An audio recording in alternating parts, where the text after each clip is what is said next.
Hello दोस्तों, Jitesh study में आप लोगों का स्वागत है। आज हम लोग पढ़ने वाले हैं क्लास 10th का जो गेस प्रश्न है 2025 के लिए जो इम्पोर्टेंट है। आज हम लोग 10 लेकर के आए हैं। हिंदी क्वेश्चन, शॉर्ट क्वेश्चन जो होता है वह 10 पूछता है, 10 में से देना पड़ता है 5।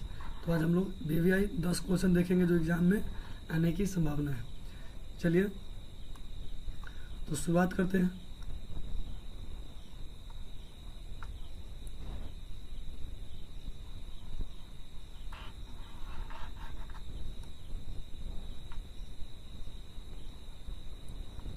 तो मेरा पहला क्वेश्चन दिया है, यह इम्पोर्टेंट 10th के लिए सबसे ज़्यादा इम्पोर्टेंट है। गेस प्रश्न है, 10 क्वेश्चन ही है। चलिए तो मेरा पहला क्वेश्चन दिया है, जातिवाद के पोषक उसके पक्ष में क्या तर्क देता है। यानी जातिवाद के लिए जो पोषक उसके पक्ष में क्या तर्क देता है, इसके बारे में आपको बताना है, जो बहुत ही इम्पोर्टेंट क्वेश्चन है और VVI क्वेश्चन है। चलिए देखते हैं।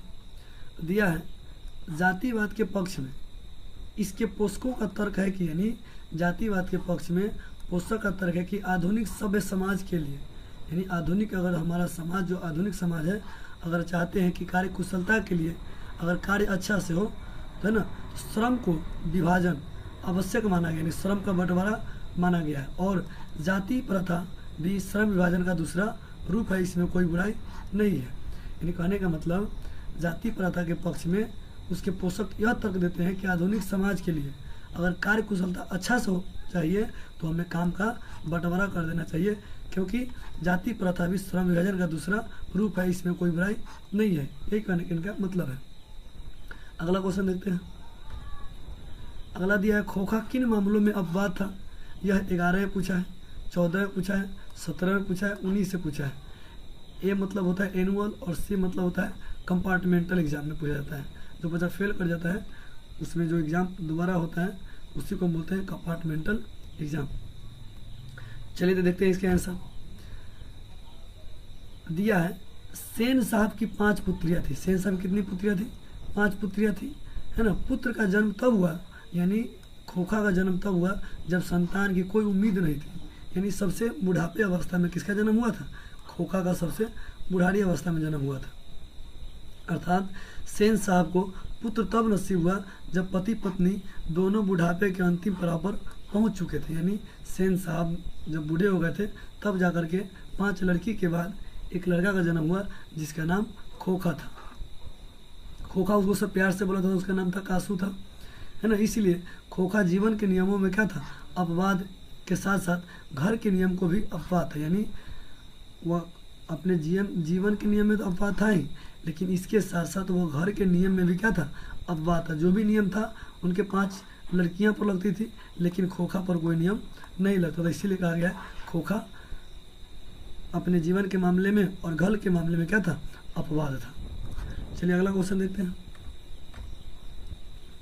अगला दिया गया है, लेखक की दृष्टि में सच्चे भारत के दर्शन कहाँ हो सकते हैं। इन लेखक की दृष्टि से सच्चे भारत दर्शन कहाँ हो सकते हैं? देखिए कितना इंपॉर्टेंट क्वेश्चन है। 11 में पूछा है, 15 में पूछा है, 17 में पूछा है, 19 से पूछा है, 19 से कंपार्टमेंटल में पूछा है और 2022 से पूछा है। बहुत इंपॉर्टेंट क्वेश्चन है।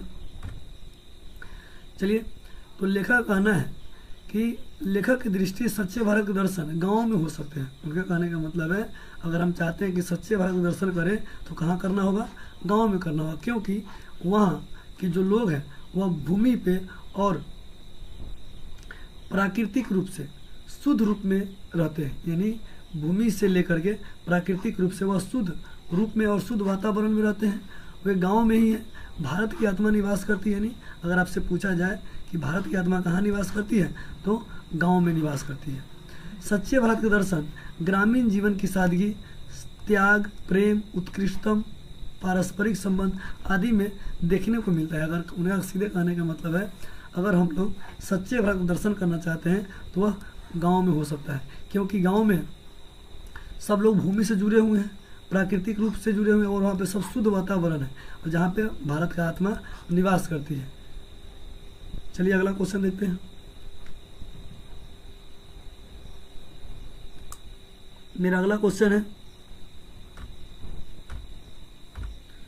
मनुष्य बार बार नाखून क्यों काटता है?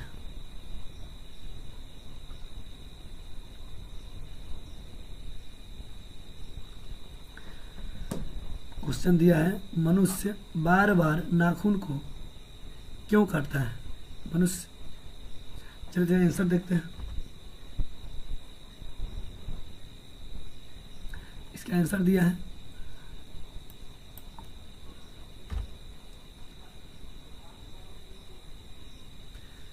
मनुष्य बार बार नाखून क्यों काटता है।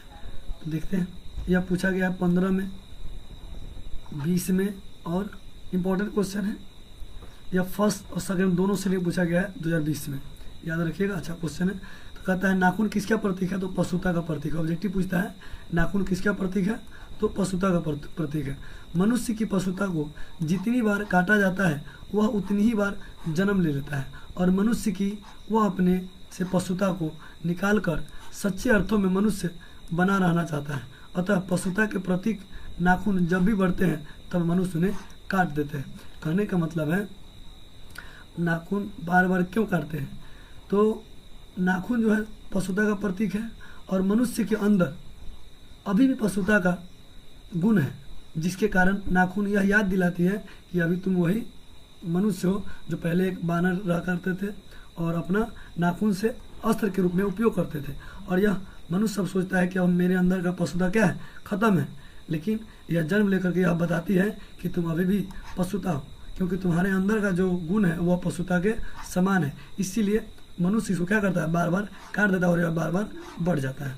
चलिए अगला क्वेश्चन देखते हैं।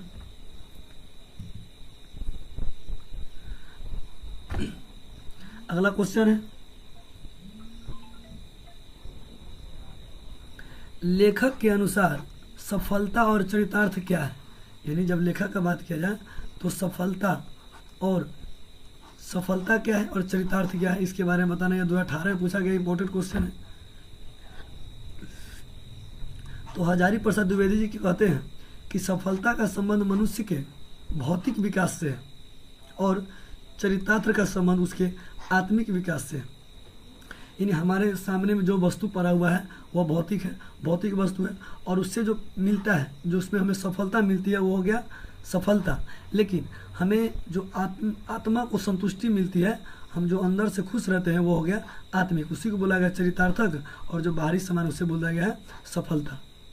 इसी के बारे में वो क्या किए बताएं। तो कहने का मतलब है सफलता का मतलब बाहरी वस्तु से, और चरितार्थ का मतलब हो गया हमारे अंदर की संतुष्टि से। इसी के बारे में क्यों किए हजारी प्रसाद द्विवेदी बताएं। चलिए अगला क्वेश्चन देखते हैं।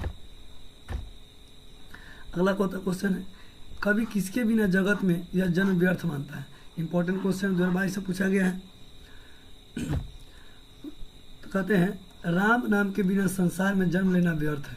कवि कहते हैं कि राम नाम के बिना संसार में जन्म लेना क्या है, व्यर्थ है। राम नाम के बिना हम विष खाते हैं, यानी जब हम राम का नाम नहीं लेते हैं तो हम लोग अगर कुछ भी खाएंगे तो विष के समान होगा, कुछ भी बोलेंगे तो विष के समान होगा, और हमारी बुद्धि क्या हो जाएगी, निष्फल हो जाएगी, और हम भ्रमण करते रह जाएंगे, यानी हमारा जो बुद्धि है वो भटकते रह जाएगा, जिससे हम विभिन्न जंजालों में उलझ कर क्या करेंगे, मर जाएंगे। यानी कहने का मतलब है अगर हम संसार में राम का नाम नहीं लेते हैं तो मेरा जीवन क्या है, व्यर्थ है। हम कुछ भी खाएंगे, कुछ भी बोलेंगे, वो किसके समान हो जाएगा, विष के समान हो जाएगा। हमारा बुद्धि क्या हो जाएगा, भ्रष्ट हो जाएगा, और हम लोग भटकते रहेंगे और एक दिन ऐसे जंजालों में फंस कर क्या करेंगे, मर जाएंगे। चलिए अगला क्वेश्चन देखते हैं। कृष्ण को चोर क्यों कहा गया है? कवि का अभिप्राय स्पष्ट करें। यह 15 में पूछा गया है, 22 में पूछा गया, इंपॉर्टेंट क्वेश्चन है। चलिए तो कहता है कवि ने कृष्ण को चोर के रूप में प्रस्तुत किया है। यानी जो कवि है वह कृष्ण को किसके रूप में प्रस्तुत किया है, चोर के रूप में बताया है।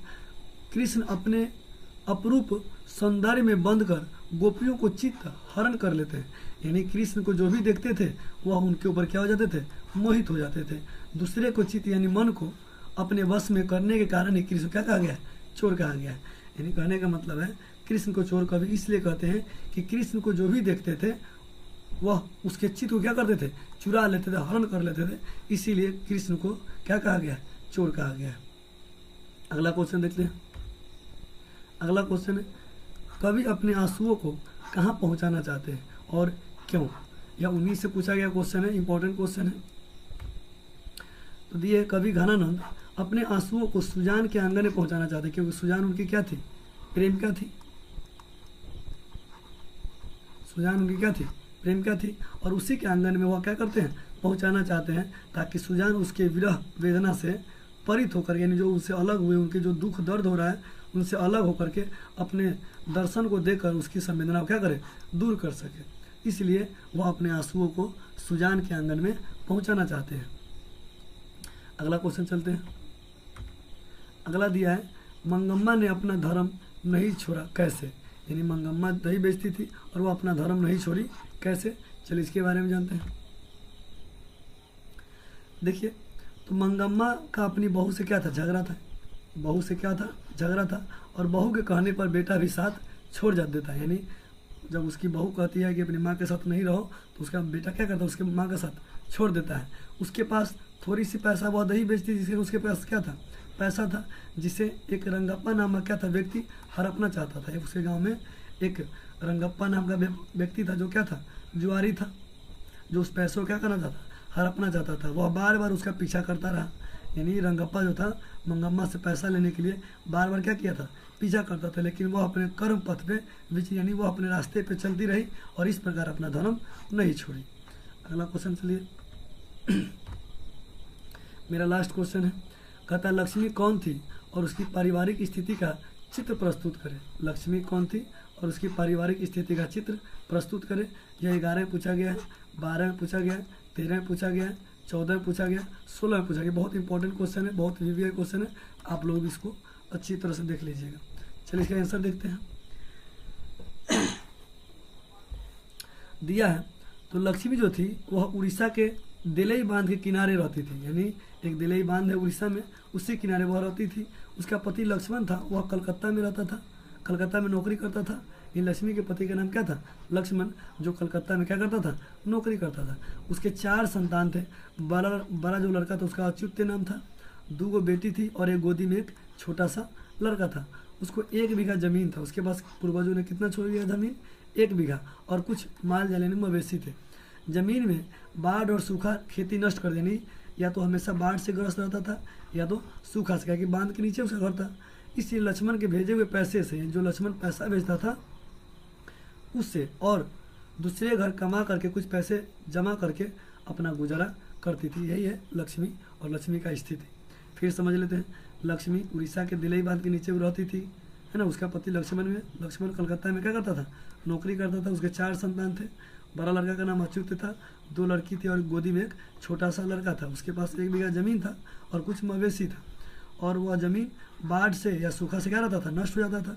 और लक्ष्मण को जो पैसा भेजता था उससे भरण पोषण न होता था, इसलिए वह दूसरे क्या क्या करता था, कमा करके अपना गुजारा करता था। चलिए, तो आज हम लोग इंपॉर्टेंट क्वेश्चन देख लिए। इस मेरा सेट क्या है, या मेरा सेट 1 है।